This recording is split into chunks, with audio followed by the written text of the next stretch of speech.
Class, your attention, please. Your teacher has a rule. School is cool.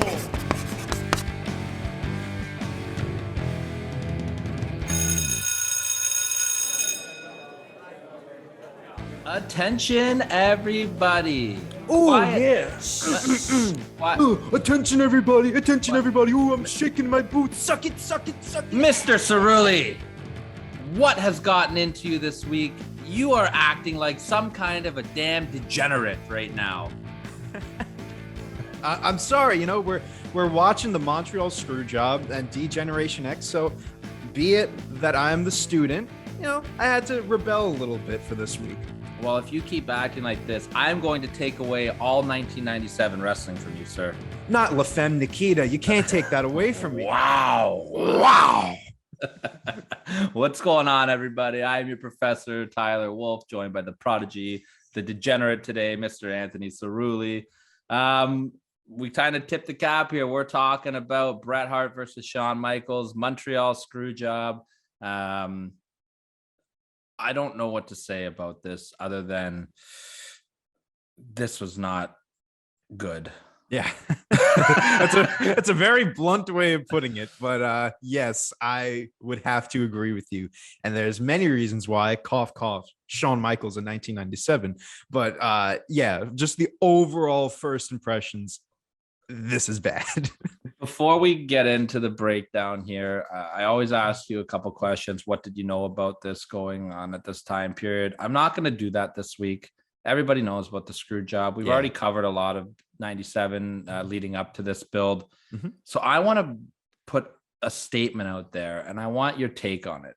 So after watching the birth of D-Generation X last week, and now really seeing them in their kind of prime of their first run here, I'm going to put my opinion out there that I don't think that D-Generation X should go down in history as one of the greatest factions of all time. Ooh, wow.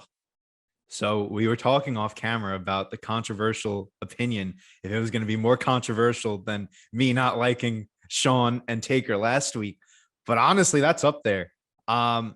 I haven't seen enough of DX throughout its like run to really say, but now that I'm thinking about it, like if people are pointing towards this as the main reason why they're one of the greatest factions, like where are people seeing that?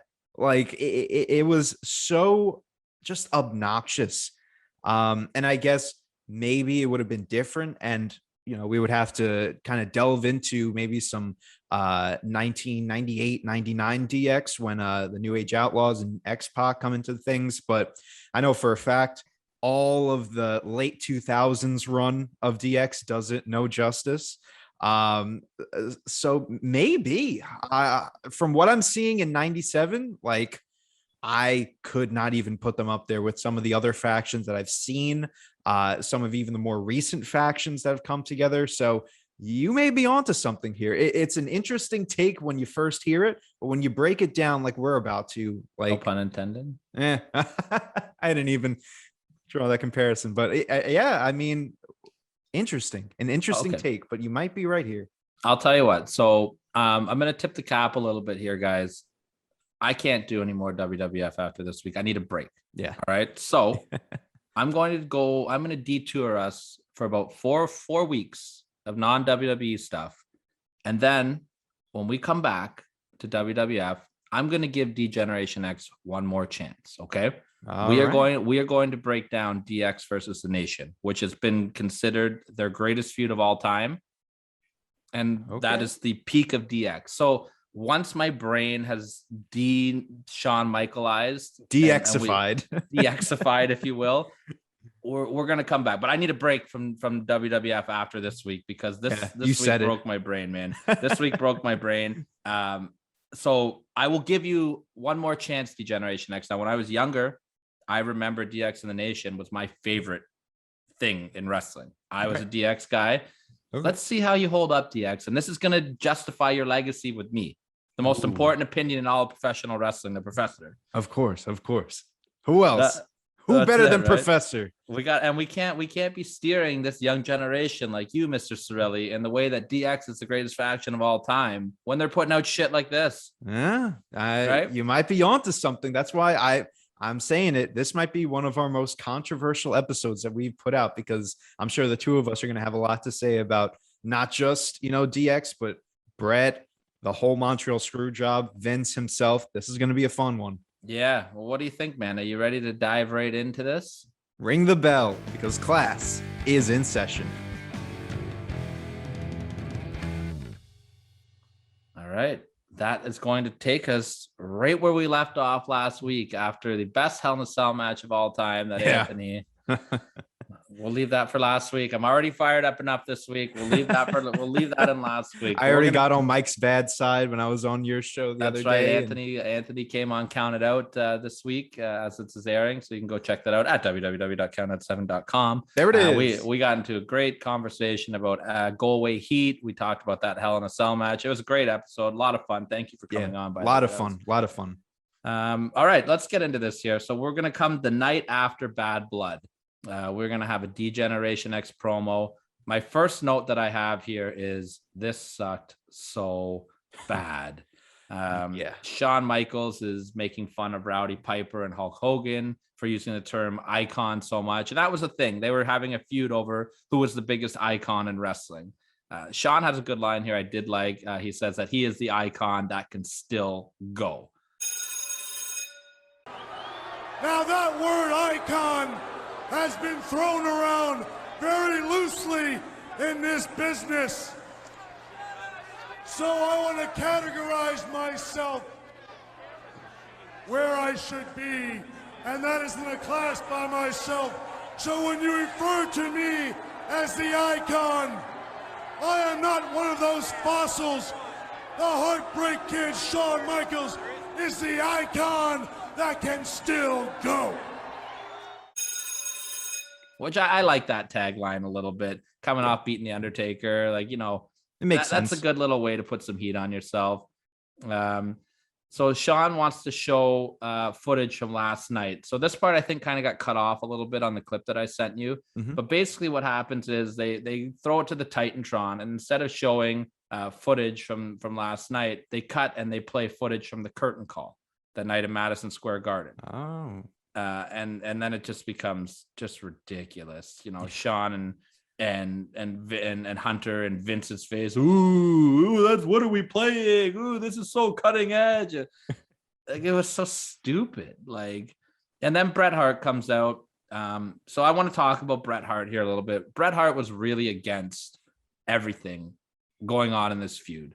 And that shows here. And I don't want to be offensive here, but I'm just gonna do the quote here. And 1997 was a different time, and I'm glad that we don't have shit like this in wrestling anymore. But Bret comes out and calls them a couple of homos, which I don't like. There's no need for that. You know what I mean?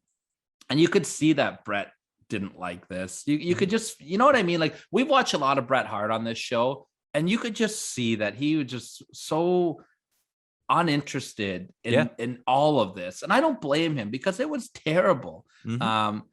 Bret really put up a big stink about doing this, and Shawn and Hunter and Vince were very adamant. No, it'll be great heat. Call us this, and it'll be great heat. And it was just terrible. There's no part for this in wrestling, and there's no part for a lot of stuff that we're going to talk about in wrestling this week here. We get a match. Triple H challenges Bret and Triple H to a match, and then from what I know, this was actually the first time that Shawn and Hunter were referred to as degenerates by Bret Hart. I'm pretty sure. And then Shawn says, I have two words for you, suck it, which might be the first time that was also put out. Because at this point, they were calling themselves the Click. Right. So what did you think about this shit? Oh, my God.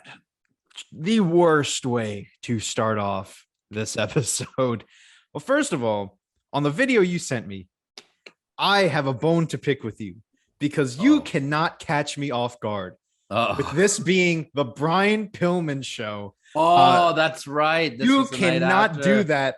He is one of my boys. I was expecting at least a little heads up. That's when I knew that everything was going downhill from here, because I was like, Oh God, That's you right. can't do this to So me. I'll give you a little backstory on this too. I don't know. I guess you would have learned some of this from Dark Side of the Ring watching it, but so Pillman passed away the night of the Hell in a Cell pay-per-view, the Bad Blood pay-per-view. He was found in his hotel in the afternoon. They went on with the show. He was supposed to have 2 matches with Goldust or something like that, where it was going to be a big heel turn where Marlena was going to turn and join Pillman over Goldust.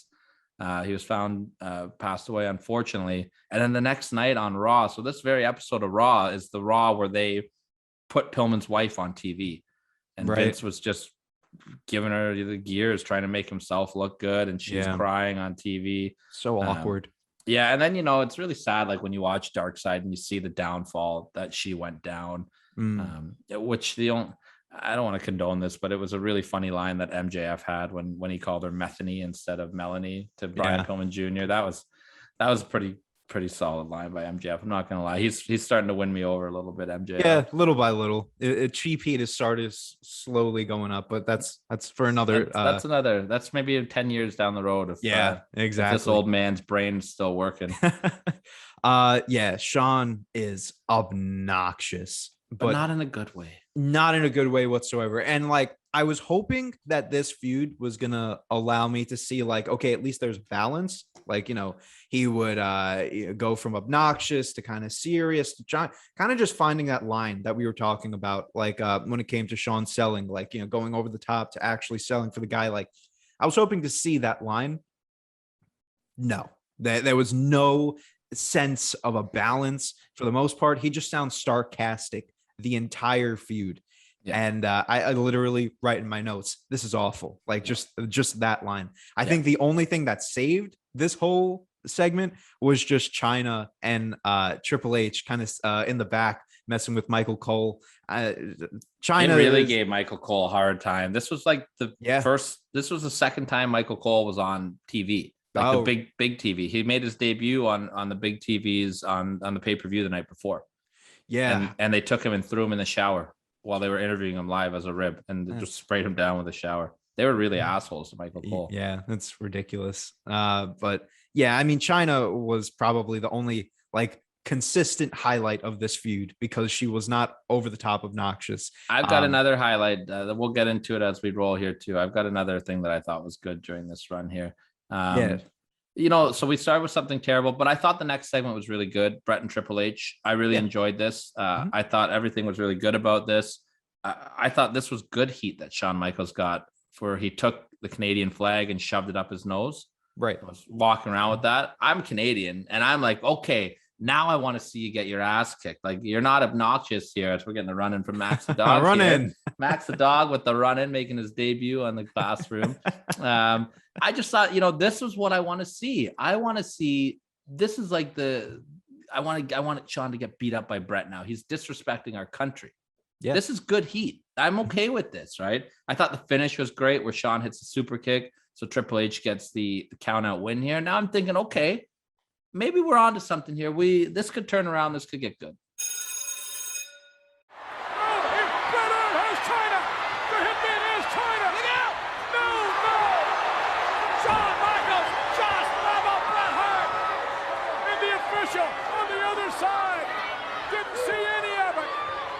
Beginning to count Bret Hart. Michaels with a knockout kick. We're on 8, 9, and Bret Hart has been counted out. Owen Hart. Born of this match, the result of a countout. Triple H. So I was actually interested in that. Bret is technically still a heel, but he is in this match playing the face. Yeah. And fans are okay with Bret playing the face.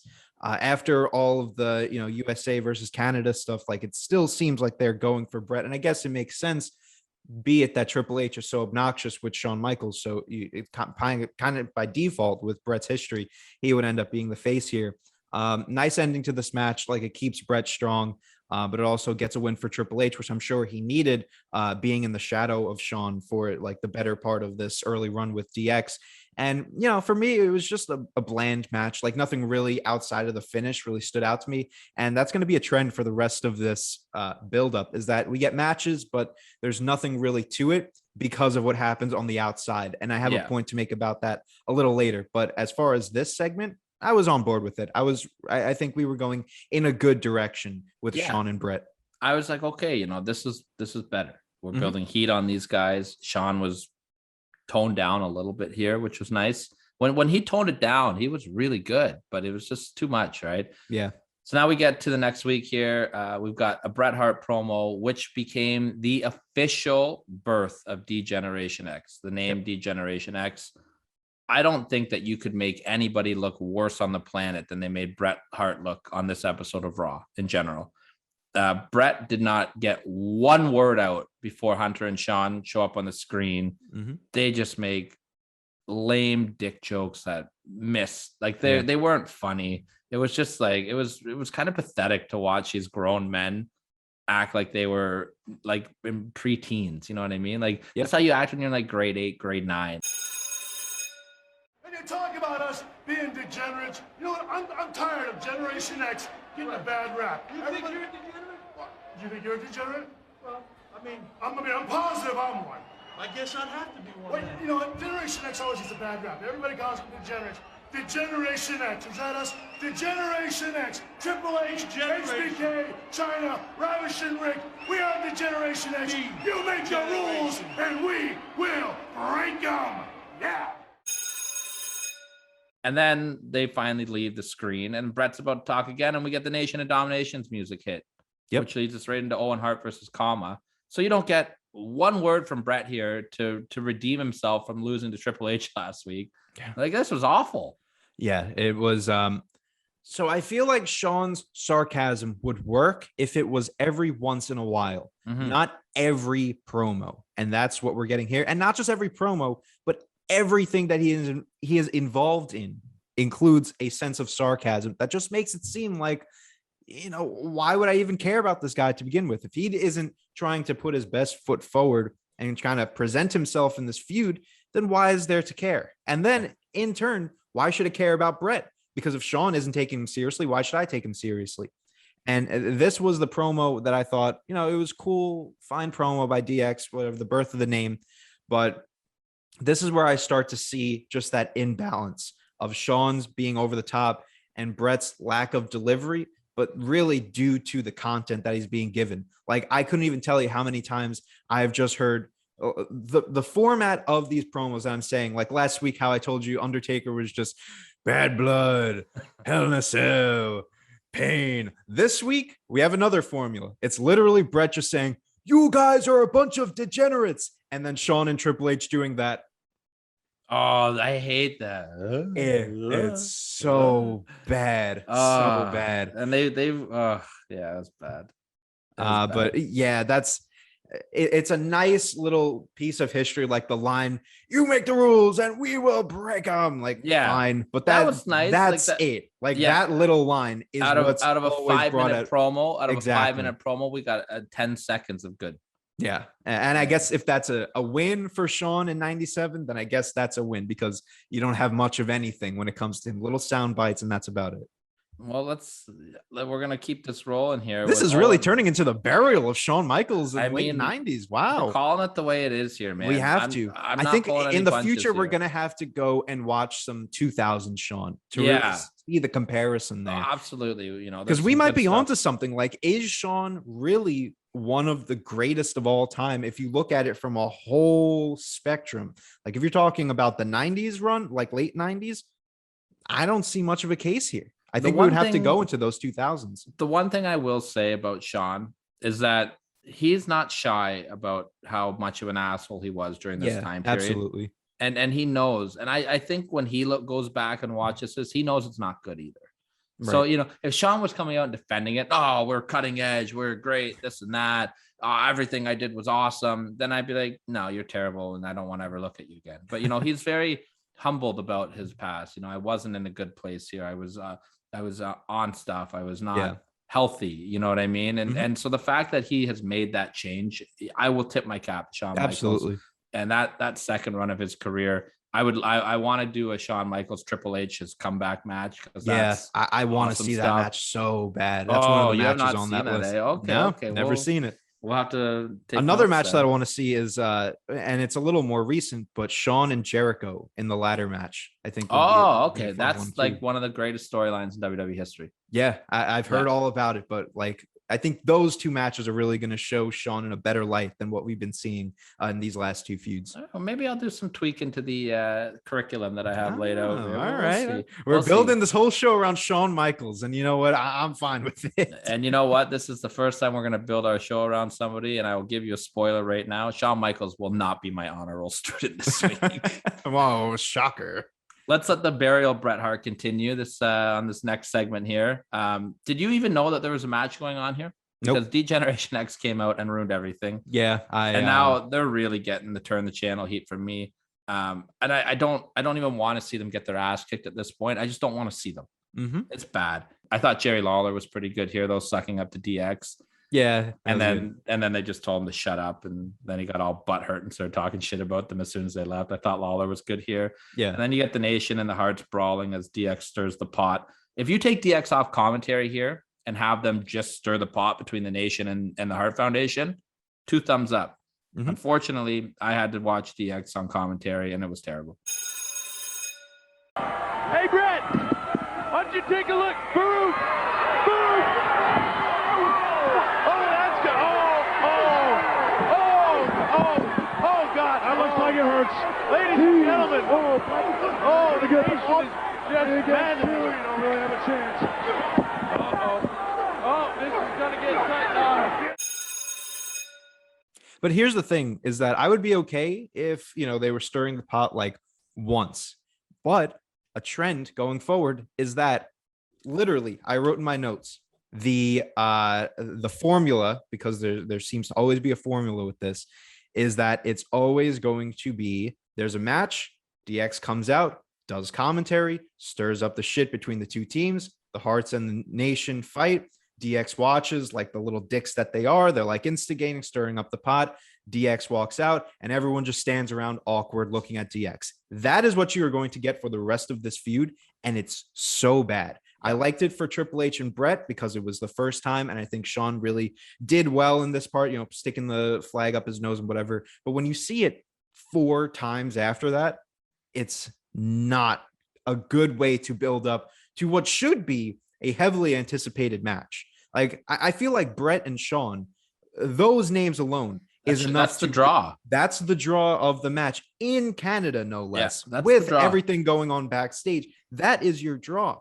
Now that you're including DX and the Nation and all of this underlying, just them being stupid about everything, like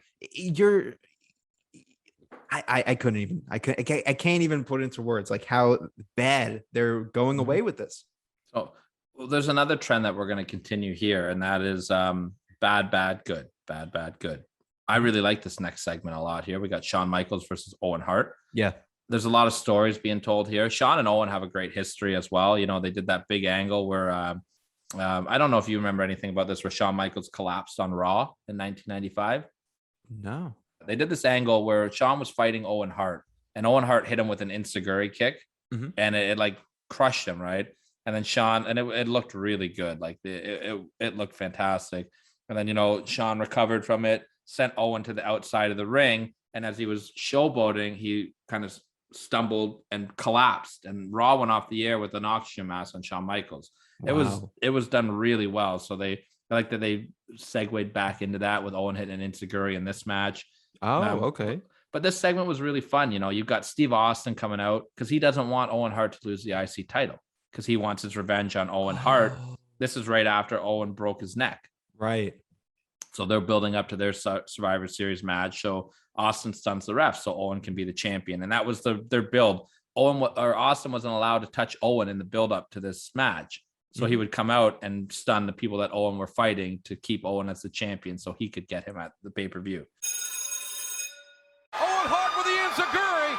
Remember when he put Shawn Michaels on the shelf with that same move, and this crowd is split as to who to cheer for. Covering. Wait a minute. Get Bishop. Get Stone Cold out of there. Oh, no.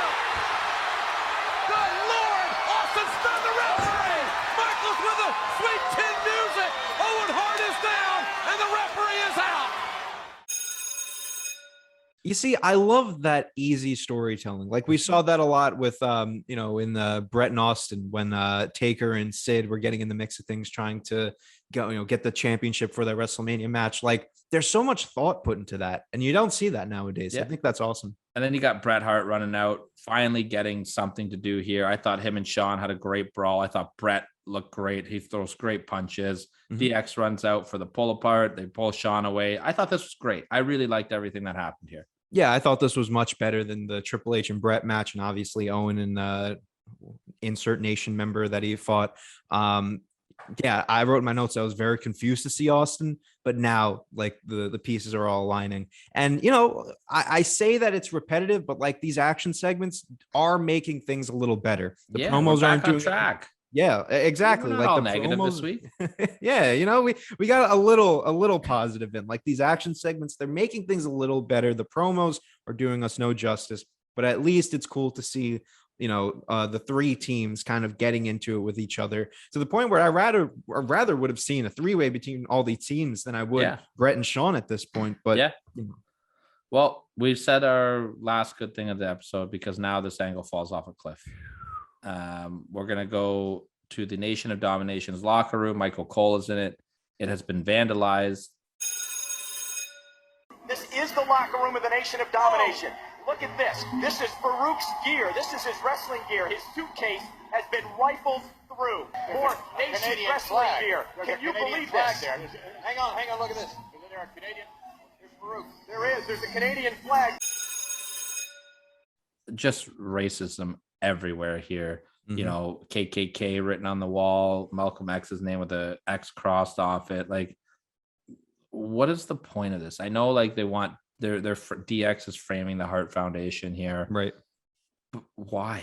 First of all, I don't know if I want to be more mad about. Let's start with real life stuff here. There's no place for this in professional wrestling ever, or in the world ever. Like, you know what I mean? I'm angry. I don't even know how to put words out here. Yeah, I mean, it goes without saying, really. You know, like we don't need this, right? On top of that, let's you know, take the reality out of this and all the problems in the real world, because that's sickening enough as it is of the lack of whatever, right? Yeah. We're building to Shawn Michaels versus Bret Hart here. So why the fuck are the Nation of Domination involved? Yeah. We don't need this. Like, there's no need for this. The Nation have a great feud going with Ken Shamrock, LOD, and Ahmed Johnson. What are we doing here? What's the point? There's no point of this other than just to try to be shocking and cutting edge. And that's what they were going for here. Yeah. This is a huge fail. And this does not age well at all. And even in 1997, this did not age well. Like, yeah. I get the whole point, like you said, that they're trying to like frame the Hart Foundation. They could have done anything else. Here's an easy role of not including anyone else except for the two teams. Why don't you just have, like, I don't know, DX beat up a member of the Hart Foundation, like Jim Neidhart, and start to have those internal conflicts with the Hart Foundation, since they're just newly formed. So there's still growing pains between them. So now you still have that issue of, did Bret beat up Jim Neidhart? Did Bret beat up Owen? Is there still bad blood between all those guys? That is easy enough that you could still, if you want to go in the route of framing the Hart Foundation or framing Bret Hart, but just keeping it to those teams. Once you include Nation, like, sure, it's great to see Farook and The Rock, and I'll get to The Rock in a minute. It's great to see all those guys, but in this situation, it's ridiculous. It is so bad. Like, even when I told you last week that it was so weird to see Undertaker cutting a race promo, you know, there's just no place for any of this. It's so stupid that they have to include this, and especially make it as a heel angle, I think is even worse. Well, and if you want to include the Nation in this, okay, how about this? Camera cuts backstage. Kama Mustafa or D'Lo Brown are laid out on the ground with a Canadian flag over top of them. That's DX going to beat them up. They wouldn't have even seen it. Let's continue this sucks part here. Bret Hart versus Farouk. Shawn Michaels comes out for, I believe he grabbed commentary and just flat out calls Bret Hart racist. Is right up. Wait a minute. Now see, I knew Bret Hart was a lot of things, but I didn't know he was a racist. Now you've seen it. You saw what he did to the Nation's locker room. pure racism running rampant here in the World Wrestling Federation. And now, the Heartbreak Kid feels the need to be the World Wrestling Federation champion. The WWF needs a champion that sees no color. Like, what's the point of this? Like, why did this need to be involved in Bret and Shawn? Like, Bret and Shawn should be enough. I honestly just think that they wanted to make Bret look bad on his way out. Yeah, that's what it's making. That's the impression that I'm getting. Bret does not look good any point in this feud. Maybe like when he gets the upper hand on a match or something, but like when he's up against Shawn, it's always Shawn wins. Bret looks like a complete idiot and racist and whatever else you want to call him. It's so stupid. Something that I really think, you know, because a lot of people, like, they get jobbed out on their way out of companies, they lose and put guys over. I think that they knew that Bret was willing to do that because he offered to put everybody except for Shawn over on his way out. I think that they knew that Bret valued the Hitman character the most. And I think that that's how they wanted to hurt Bret on the way out, was just, let's destroy his character. You cannot destroy a man's character any more than flat out calling him racist. Yeah. And I'll tell you, like, in Canada, Bret Hart is a hero to us. Like, he is somebody that we all looked up to as a great role model. And you know what I mean? Like, there's just, I don't know. I don't like this at all. Yeah. I think that this next segment also is the most uncomfortable segment in the entire build for me personally. We had a Nation promo.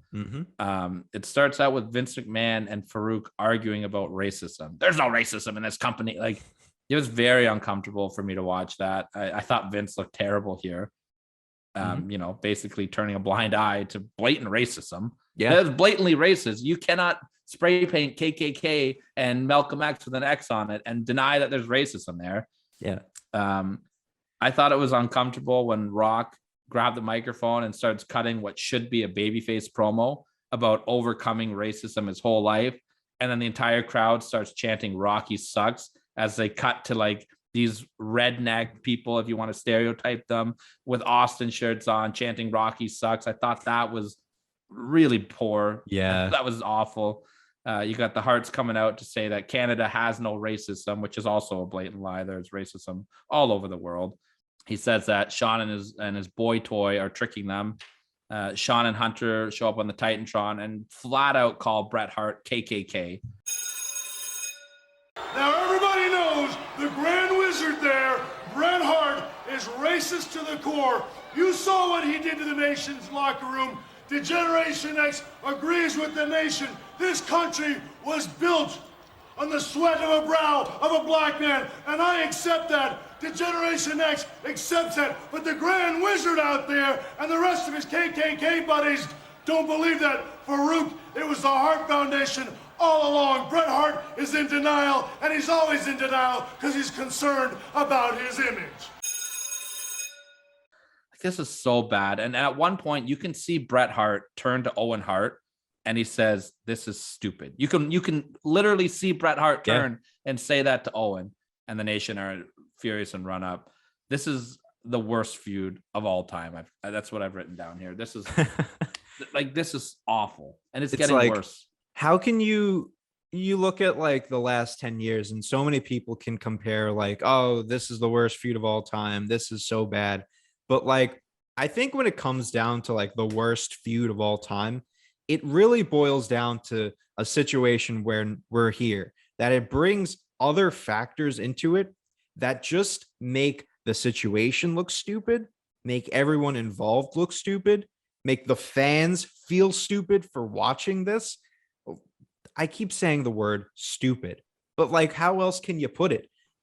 Something that I put in my notes is that like, who am I supposed to be rooting for here? Because the Nation are getting booed. The Hart Foundation are supposed to be booed. DX is intending, they're wanting for you to be, for them to be booed.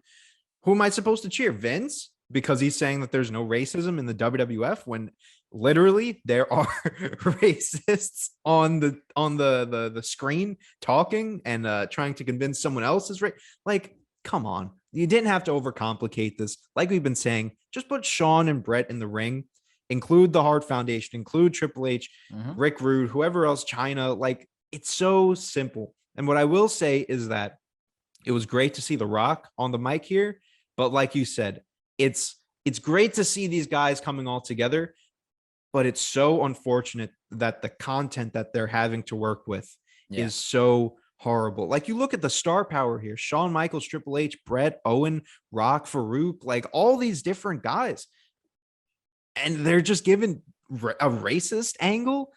Like, you know, why is Bret the heel? Why is Shawn so awful? These are just all things I'm just putting in my notes. And this would have been a smart way to turn Bret officially face for the rest of the feud. And yet you're still going the route of, well, we in Canada aren't racist, but you Americans, I know that there's racism all in America. Like, it's so bad. I'm with you.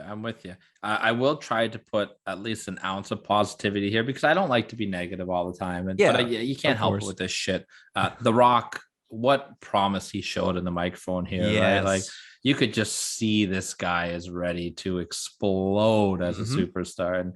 And by the end of the next year, he was your world champion, right? One year, almost 1 year to the date of this, he was your world champion. Right. Which is crazy. Survivor Series. Let's get back on some positivity here. Bret Hart versus Ken Shamrock is our next segment. We're back on track here. Bret is leaving the company. It's well known it wasn't well known at this point. We'll get into that later as well. But Bret is leaving the company, and he's making everyone look strong on his way out. Anyone he's working with. And I thought this was great. He taps out to Ken Shamrock while the referee's down.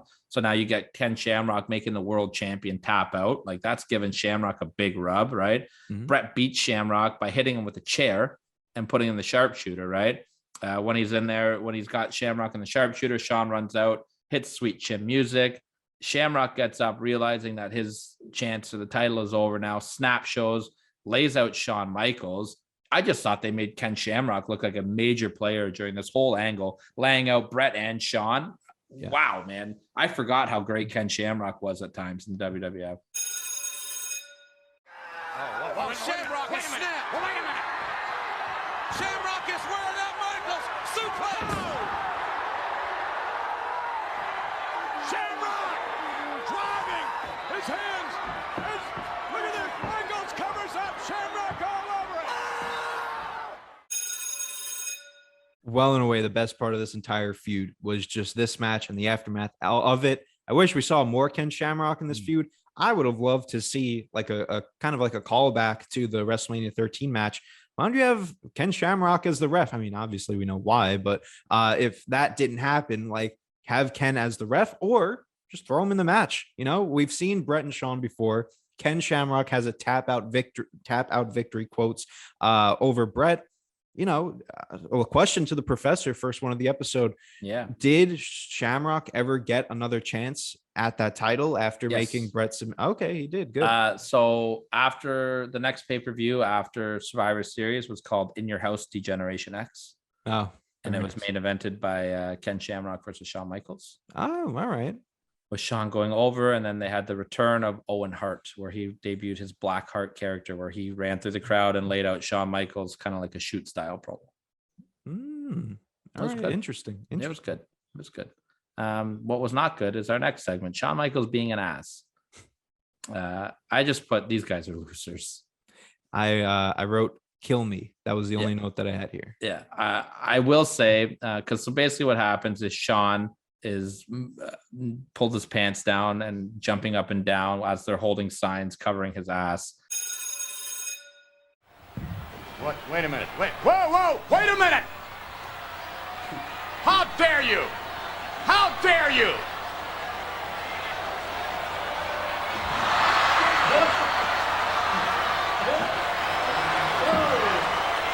X marks the spot, big man. X marks the spot. I did laugh at Rick Rude in his very deep Rick Rude voice going, Shawn, you're cracking me up, which I thought was really funny. And then Nerd Boy Hunter immediately ruins it by saying it 10 times in a row, trying to be cool and impress Shawn. I just put, this sucked ass, pun intended. This is terrible. Let's move on. Shawn Michaels promo. I love Rick Rude, by the way. And he has been my silver lining of Degeneration X at this point. I love the fact that he came out and cut his classic Rick Rude promo. Ravishing Rick Rude. What I'd like to have right now is for all you fat, out of shape Pennsylvania piss ants. Wow. Button your lips and open your eyes while I give you the past, the present, and the future of professional wrestling. The Generation X. I love Rick Rude. We're gonna do Rick Rude versus the Ultimate Warrior soon as well. Yeah, I So want we to see can- some Rick Rude. I've never seen anything of his before, except for like little moments with the airbrush tights and everything. I got to see some Rick Rude. Yeah, he's on slate very early in the new year. Don't worry. Ooh, We have, all we right. have plans for Mr. Rude. Did Shawn Michaels even mention Bret Hart in this promo? No. Shawn no. says next week he's going to show up on Raw naked and fight Ken Shamrock. But we did get a classic DX moment here with Sergeant Slaughter, where they come out and put the Slaughters talking and maggots, and he's like spitting on them. So they're like, oh, and they put the visors on and then the windshield wipers. Yeah, I was did good. enjoy that. This, by the way, was Vince's last ever show on commentary. Really? Mm-hmm. Nice. Mm-hmm. Well, I mean, I guess going forward, we'll see why, but interesting. Also, this was the go home show for Survivor Series, and Bret Hart was not on it. Huh. Are you surprised? No, it is probably the best thing for Bret Hart not to be on it. Probably the best thing. Just give yourself a week to yeah. So we're going into Survivor Series with Shawn Michaels cutting a promo, not talking about Bret Hart, and with Bret Hart not on the show. Awesome. Let's get a perfect way to cap off this feud, I would say. Yeah. All right. Before we get in the match here, let's get your thoughts on all this. You want my thoughts? Let's get your grade, if you will, on the build. Oh boy. There's nothing else to say about this feud that I haven't already said, or that we haven't already said. Bad. You can't include the Nation in this. You can't make Bret Hart look so poor that you made him look as bad as you did. Shawn was awful. Triple H was just as bad. The fact that Ken Shamrock is the only light at this long drawn out tunnel within this entire feud says something about everything that we saw here. I can't believe I'm doing this, but for the first time ever, F. I'm giving an F grade to and this is the lowest that I will go. Like no F minus or anything, like no F plus, straight up F. I will give this F plus. I'll give this an X. an X-ray. I mean, that's a little more fitting, but yeah. I mean, what positive could you take out of this outside of like, plus like two good segments. Plus, I think the worst part about this is a 1997 angle. There was no mention of La Femme Nikita. I think this is ridiculous. Wow. Unbelievable. It's an F. It's an F. That's because now we're losing Vince on commentary. That's probably the end of La Femme Nikita. Yeah, and now you're going to be replaced with JR's Fruity, Skittles.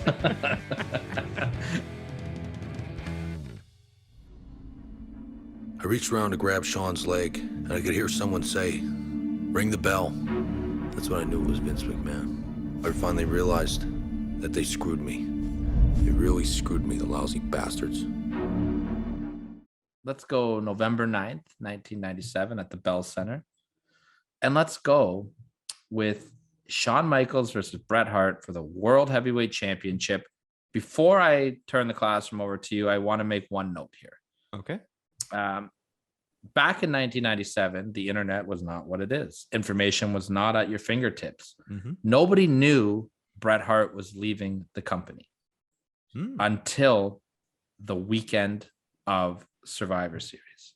Ooh. It got leaked out in the newspapers, and you were getting this rumbling. Like I remember, one of my friends told me, one of my friend's brothers told me, "Yeah, Bret's leaving." I was like, "No, he's not. You're full of shit." Like, so but it kind of just added this little extra layer of tension to to that. And then, you know, like the world famous Wrestling with Shadows documentary, which came out years later, they covered all the backstage stuff here where you hear Vince and Sean talking about, or Vince and Bret talking about the finish. Great documentary. If anyone's never seen it, go watch it. Without further ado, the classroom is all yours, Mr. Cerulli. So similar to what you just brought up, like right from the start of just when the two guys are in the arena, like I think right after Bret makes his entrance, you can just tell that something is up. Like it's tension, just like right? There's a very weird like tension. Like the crowd isn't that loud. Commentary being quiet, I think, told a lot. Even Sean, like trying to play it off, like look at the camera, like do his little smile, whatever. Bret just looked strange. Like this whole thing, felt weird. Did you like the pre-entrances when they were walking to the ring? I mentioned that was my first note. Like some dope entrances. I loved. So good. I don't know if you picked up on this or not, and this is the last thing I'm going to say before I turn it over to you. But when DX came out of their locker room and they were walking, did you notice the bulldog in the background walking into the same locker room? Here comes the bulldog. Like, I just thought that was so funny. Oh my god! But yes, great entrance, pre-entrances into the real end. I love Sean's main entrance, with the stuff getting thrown at him, just all back flag. He's humping in the ring. Yeah, well, that little part I could do away with, but the walking down the ramp, everything there was really cool.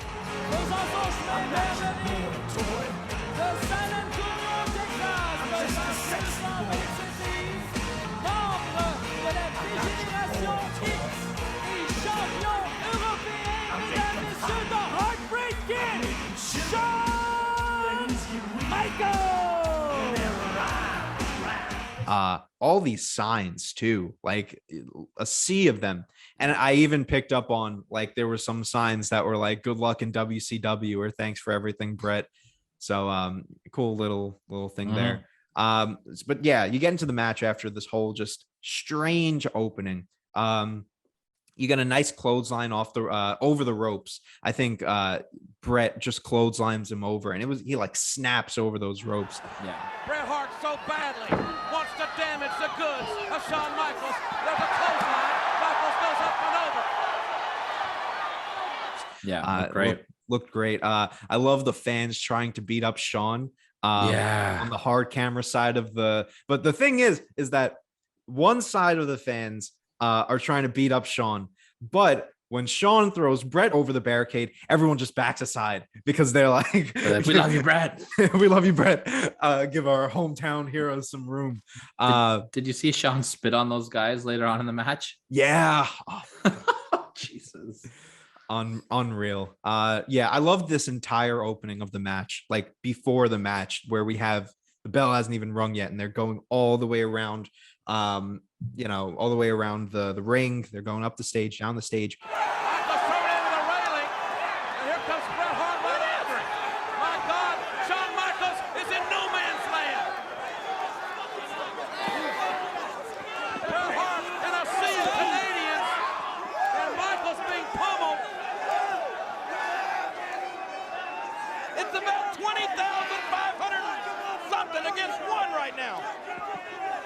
I don't know still how to feel about Shawn's overselling of the punches that he like Bret punches him, twirls. Over. I don't know how to feel about. Thankfully, it's not all the time, but like when he does it, it's like it's so out of place. Like I would understand to do it for the Undertaker match, although I didn't like it. Like I would understand because it's more power, but like for Bret, it's like why don't you just you could just snap back, learn from your buddy Triple H on Toughen Up. Good snap. Good snap. Your balls are hanging out. Hey, your nuts are hanging out there. I love the line from Jerry Lawler. You ever try to stop a fight between two people that hate each other? They'll both turn on you. I thought that was I thought JR was great on commentary here too. He really was selling the whole pre-match fight between these guys. I say pre-match, like it's all really together, but it's really just before the bell rings. Like even he alluded on commentary too, right? This may be the last time you ever see Bret Hart in WWF ring, like which was strange. Like, why would you bring that up? I mean, I guess blur the lines, whatever you want to do, but like, I don't know. I didn't really understand. A lot of speculation that if Bret Hart loses this match, that this will be his last match But and then like I'll say before the bell rings, and this is all before the bell. I have more notes before the bell rings than I do after the bell rings. So I don't know how I'm going to edit this all together, but we will see. But I like the use of the flags within the match. I really like the spot where he takes the Canada flag, breaks it in half, and uses the flag pole, to beat him over the head with it. I thought that was a nice little. Now Michaels reaching for the maple leaf.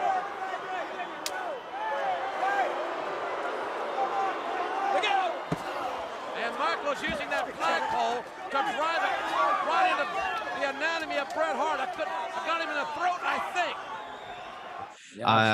Even the you'll know better than I do, the blue flag that they Quebec, that's the Quebec flag. Friend of our show, Jeremy Prophet's territory. There you go, shout out to him. But yeah, they used that flag. I thought it was really cool. Just the use of the flag, like they were choking them, doing all this stuff. I think it was a better use than Shawn putting it up his nose and humping it, but that's so then they were finally able to ring the bell. And that's where it kind of is just a regular match. And I will say that when the bell rings, for the most part, Shawn is in control. And I'm not really like too into it because I've already seen like this huge action. So I will say it was a slower build, but I think they do a really good job in bringing when Bret comes into the main offense. I think they do a really good job in bringing back the crowd because they kind of died down a little bit. Yeah, but that brawl tired him out, right? Yeah, but Bret in Canada, like you have the crowd going crazy for you. So anything that he did, they were going to cheer for it a lot. Love the ring post figure 4, one of my favorite spots. Great sell by Shawn on that too. Yeah, like he was crying, right? And now it's Bret Hart with the figure 4 leg lock on Shawn Michaels. Michaels could have his leg snapped.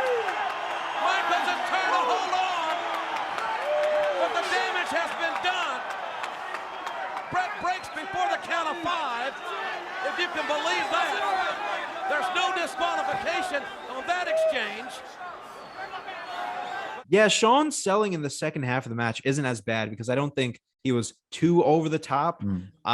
Maybe he was nervous because of what was about to happen. Maybe he was a little more focused. Who knows? So I was looking at my notes to see if there was anything else until the finish, but here we are. So it happens as we know. Look at this! Oh, you're kidding me. Michaels, are you going to try to beat Bret Hart with a sharpshooter? Yes, he is! Are you kidding me?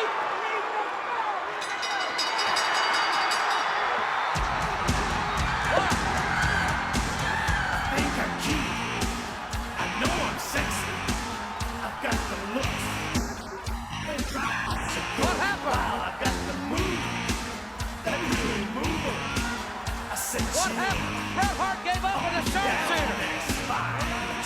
I think the most awkward part of this finish that I feel like no one talks about is that the ref gets knocked down, right? Earl Hebner gets knocked down by, I think Bret accidentally hits him. Yeah, off the top rope. Yeah, and then immediately, like Shawn goes into the sharpshooter, and then Earl Hebner's back up in like 2 seconds. I was like, this is the shortest ref bump that I've ever seen. That's how they got him, right? Yeah, and he got up so quickly, and they got the fuck out of there. Yeah. Like I didn't know that they didn't pick up all of that post-match stuff that happened with Bret. I mean, I would imagine that they didn't, but like I've already seen it, so I thought that it was just part of the broadcast. But yeah, they literally, Shawn wins, he runs out, and we get the little logo at the bottom, and that's it. Yeah.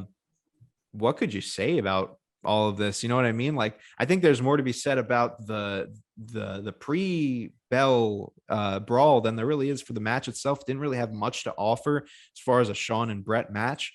And like the finish really speaks for itself. Yeah, you know what? I actually really enjoyed this match. I did thought, too. I thought the brawl was fun. I love Vince out there. I thought Vince added a layer of realism to the, Right. you know, him and Bret were arguing, get in the ring, right? Yeah, And yeah. Bret's punching out Pat Patterson, and Jared's like, that's Pat Patterson. Like, you know, I really like the brawl. I thought inside the ring, you know, it did slow down a little bit, but you can't go a million miles an hour the whole time. Exactly. So I was think fine Sean with does a that. good job in slowing it down. Like Sean- sometimes it goes on for too long, but since this was a quick match, like I was on board with the Yeah. slow build. I think as much as we shit on Sean for go away heat, I thought he worked the crowd great during this one. Yeah. Showing signs of the genius that he is. So it's not just a pure shit face on Shawn Michaels. Like he really can step up. And even at this time period when he was focused and not, you know, doing the fart jokes and whatnot, he was great still. Yeah.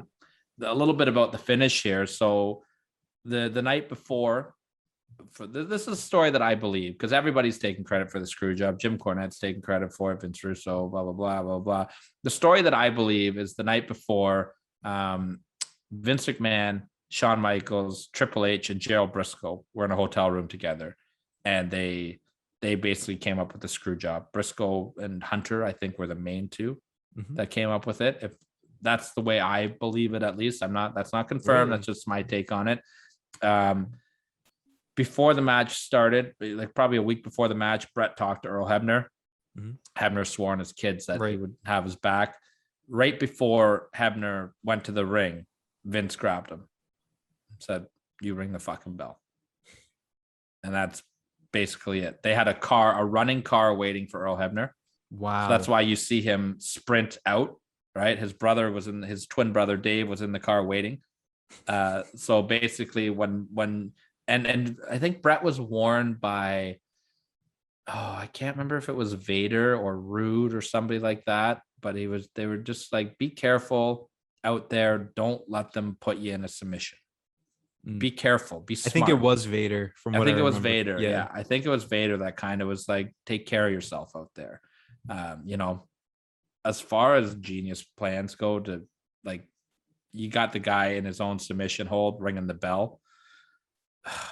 You got to tip your cat to the sneakiness and the, you know what I mean? Yeah. Like, I don't agree with it, but you got to tip your cap to executing something like that. That's not easy to do. You can see Sean selling after the match was great. Right. I believe that Sean was pissed off. I thought Sean was innocent for years on it. Bret hawks a loogie in Vince's face, which you can see on camera. And then Briscoe just grabs Sean and he's basically just like, get the hell out of here, get the hell out of here, hold the belt up, get the hell out of here. And we go off the air. It's crazy. And then after the camera stopped rolling, Owen and the Bulldog come out, consoling Bret. Bret walks around, starts smashing TV monitors, writing WCW with his fingers. And then we go backstage and Bret's in the shower. There's a clip on Beyond the Mat that I thought was really good, you know. Sean, you weren't in on that? I had no fucking idea. I swear to God, I had no idea. I swear on my fucking life. Apparently, The Undertaker went to Vince's locker room. He was like, you better go fix this. That's the rumor I've heard. Yeah. I don't know if that's true or not. Vince's story is that he went into the locker room and the story I've heard is Bret was like, I'm in the shower. You better not be here when I get out or I'm going to punch you out. Vince says that he felt he owed Bret one and let Bret punch him. Vince seems to think that he could have beat up Bret Hart at the time period. Of course he does. Vince's story is as they were wrestling, he stepped on Shane and twisted his ankle. The story that I've heard is that Vince got knocked out cold. Shane jumped in and the Bulldog jumped in and the Bulldog hurt his knee as a shoot, breaking up the fight because he didn't have his knee brace on. And then you see the clip in Beyond the Mat where Vince is staggering out. Don't look at the camera. He's fucking clearly been punched in the face. Crazy stuff, man. Crazy Unbelievable stuff. That is like, I think Bret broke a bone in his hand punching Vince. I'm not sure on that either.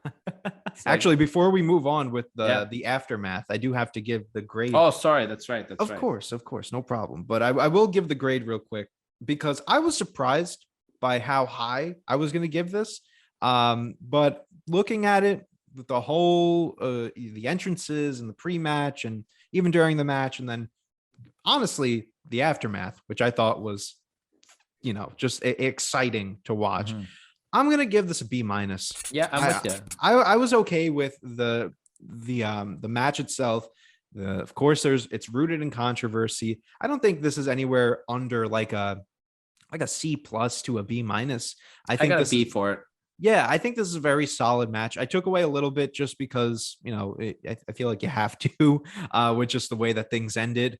Some things didn't make sense. Some things dragged on a little bit too much. But at the end of the day, I think the whole angle in itself, all close to 30 minutes that we saw of this, I would give it a solid B minus. Yeah, I thought the energy and the excitement was there. I thought it felt different. I really enjoyed a lot of this match. I'm with you. I'm going to give it a B for sure. But there was 2 wrestling promotions at the time, and WCW Nitro the next night on Raw.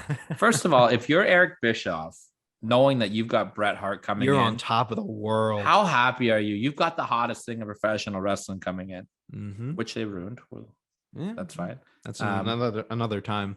The next night on Nitro, the NWO start the show off, all walking out with Canadian flags. I thought great. This was genius. That was so good. We saw some terrible NWO stuff. DX wasn't the only bad thing in '97. Yeah. NWO could be pretty bad too. Man. NWO didn't look too good in this. We might have to take a deep dive into them too. And we will be at the end of the year. Ooh.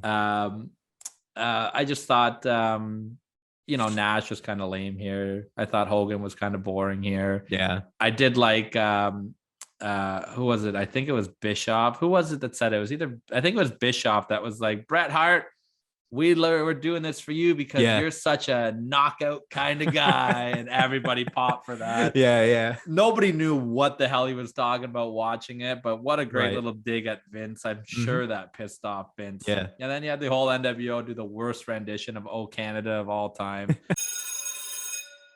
Oh, Canada, our home and native land, true patriot love, and sun's coming. I gotta get my glasses. With glowing hearts we see. That's not all he's gotta get. The true north. I really thought this was great. That was probably the only good thing that they did, handling Bret Hart coming into the company. Yeah, brought him in as a special guest referee. It seems like what? But this was cool. Name dropping him like right after, like you knew that they were going to come back and do something. So this was just a very extreme version of like, the closest that we'll see to it nowadays is like something happens on social media. Or you get rumors of something and then AEW will take a mini shot at it. Yeah. But these guys just went all in. Yeah. Pun intended, I guess, with AEW. But I like that. Yeah. But they really just went at it. And rightfully so. I mean, you knew that you were going to get Bret Hart. I'm sure Eric Bischoff was like I said, just at the top of all-time high. So rightfully so that they did this. Bischoff was known for doing this type of stuff too, right? And I'm not a big fan when AEW does it a lot. I just wish they'd focus on themselves a little more. Although this week on Rampage, I think Max Caster, is that his name? The guy that does the rapping gimmick. He had such a great line. Yeah, he had such a great line on Daniel Bryan where about his father-in-law fires everybody. I just thought that was pretty good too. That got a big pop from the announcers as well. Yeah. So I got a couple more points here. I guess we're an extracurricular activity at this point. Let's talk about the famous Vince promo, Bret screwed Bret promo. This is basically the birth of the Mr. McMahon character. This is where everybody points it to. What do you think about this? I thought this was different.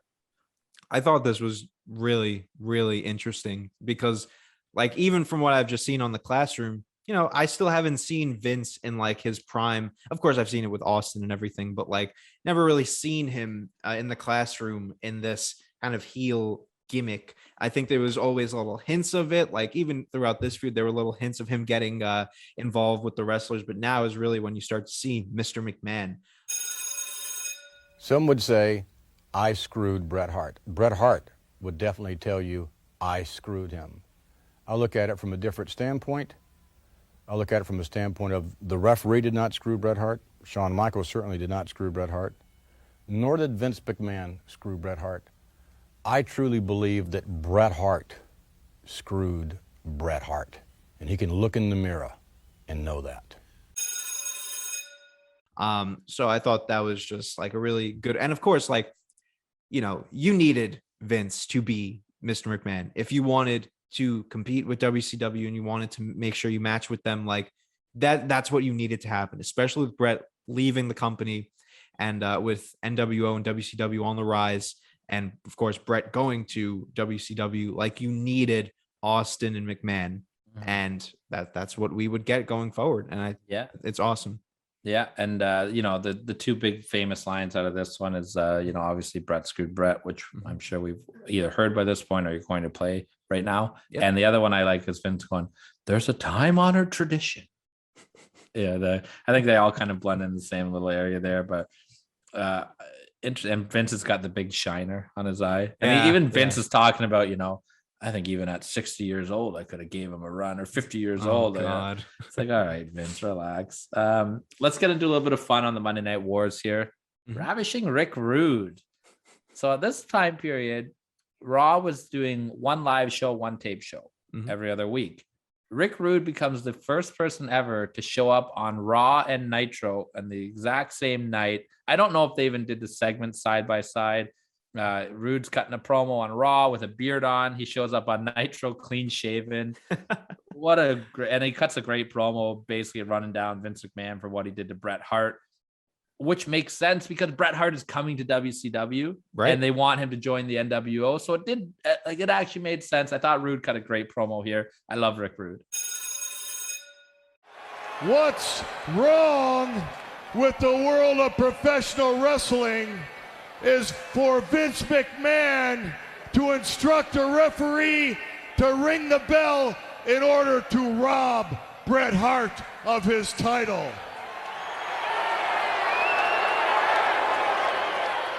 But on the other hand, what's right in the world of professional wrestling is for Bret Hart to abandon the Titanic and swim to the refuge of the NWO.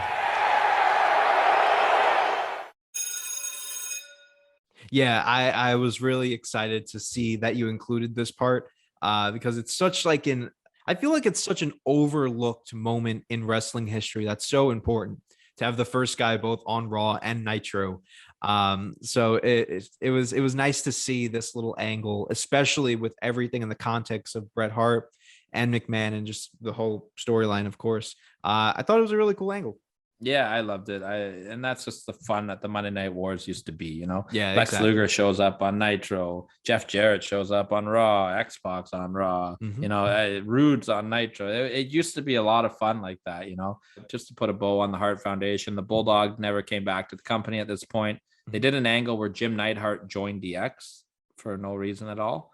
And then they beat the shit out of Jim Neidhart. So that lasted about a week. Okay. And then that takes us to the last clip I put in here. Bret Hart's return to the company in 2010 and him and Shawn face to face in the ring. I just thought this was a really nice moment. My career and your career shouldn't always be tagged by what happened at Survivor Series. I had a great career. You've had a great career. We both accomplished so many things.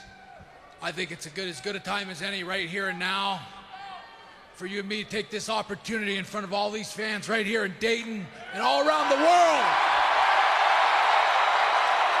to look each other in the eye and take this moment and say that we could be friends.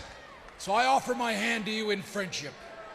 Right here in front of everybody, right from the heart, right from the bottom of my heart, I call for a truce. And I call for you to shake my hand, and if you want to bury the hatchet, let's bury it right now. And you could really tell that this meant a lot to Shawn. Yeah, definitely. I remember watching this live, and this was I started watching November 2009, so this was the first show of January 2010, and I think this was also going when TNA started going head to head with them. And started doing their own Monday Night Wars, which was god awful. It was not good. And that was so funny because at the same time in 2010, you had Bret and Shawn in the ring and Hogan, Hall, and Nash in the ring. Yeah. What is going on here? But like, I didn't understand the moment at the time. Like, I kind of knew of the history by that point because like I picked up on a lot of wrestling really early on, but like I didn't really get it. So to see it, it was like, okay, cool. Sean and Brett, I guess Brett makes his return. But like now looking back at it in the context of everything, it's like, all right, cool moment, really cool moment. If anybody has any time and really wants to take a deep dive in the history of Bret Hart and Shawn Michaels, the WWF put out a fantastic DVD. Sorry, WWE put out a fantastic WWE called Bret and Shawn, and it's just them sitting down with Jim Ross. Wow. And they go over their entire history, and they don't pull any punches. You know, Bret tells Shawn right to his face, "You're a piece of shit." Shawn agrees with him. Bret was a little more bitter in this than Shawn was trying to be a little more lighthearted, and it was really good though. And they talk about everything. They talk about the screw job. They talk about their fight backstage, Sunny Day's comments, their personal, why they were rubbing each other the wrong way, how Bret was hurting Shawn's feeling, how Shawn was hurting Bret's feeling. They really just, they dove into everything. It's really, really good if you can find it. That's amazing. I do need to go and look for that. I've always seen the cover of it, but I never went and like watched it. Yeah, and of course, when you got JR steering the ship too, like JR's not pulling any punches there. Yeah, it's really good. It's definitely worth a watch.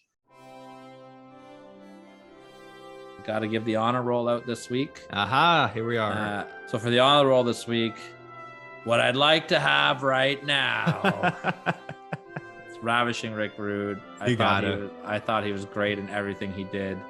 The showing up on Raw and Nitro, the Shawn making an ass out of himself, or "You're cracking me up." I really like what Rude brought to the table as the enforcer of DX. So Ravishing Rick Rude, congratulations. You are the honor roll student this week.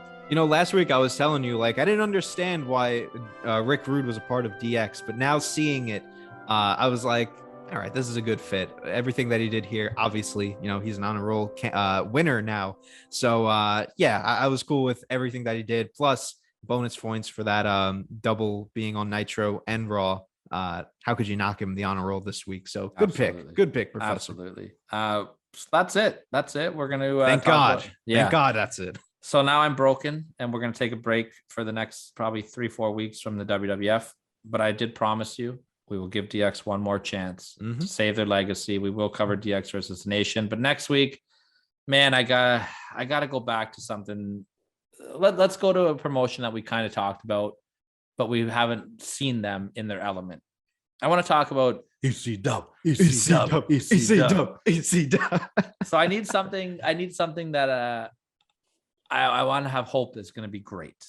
And when we first started the show, the first thing we covered was Bret Hart versus Steve Austin. So why don't we take the greatness of Steve Austin and the greatness of ECW and put them together? And next week, let's cover Steve Austin's run in ECW. Nice. Yeah. I've never seen any of Austin in ECW. So this is another first. Looking forward to it. Yeah, absolutely. And in a couple of weeks, I'm still working on a format here. I just want to touch on this really quickly. We are going to do something special to talk about Ring of Honor as well. But we're still working out all the formats on that. So stay tuned for that. But we're gonna give some honor to Ring of Honor with the sad news of the closing of their company as well. So lots of fun stuff on the Classroom coming up in the next few weeks. But let's get to next week. Steve Austin and his entire run at ECW. It's going to lead up to the triple threat match between Steve Austin versus Mikey Whipwreck versus the Sandman from December to December 1995. It's going to be a lot of fun. I'm really excited to see Austin find himself, and we'll get into that next week. Yeah, I'm looking forward to it. First time we're exploring into ECW, except for the Heyman and Lawler feud. So this is going to be a good, especially, you know, we saw Bret Hart this week out of his Austin and Hart feud. So now we're seeing Austin outside of the Hart and Austin feud. So it's going to be a good one. You got to check out what we're doing over here. If you haven't already, look at all the socials that are around us. Look in the playlist below to check out all the videos. We have all these resources for you to support the Classic Match Classroom. And yeah, I would say it's finally time to wrap up this fucking episode. Well, on behalf of the worst build we've ever seen and Bret Hart's name being dragged in the mud for a solid 4 weeks of build, thankfully, class has been dismissed. Suck it, suck it, suck it.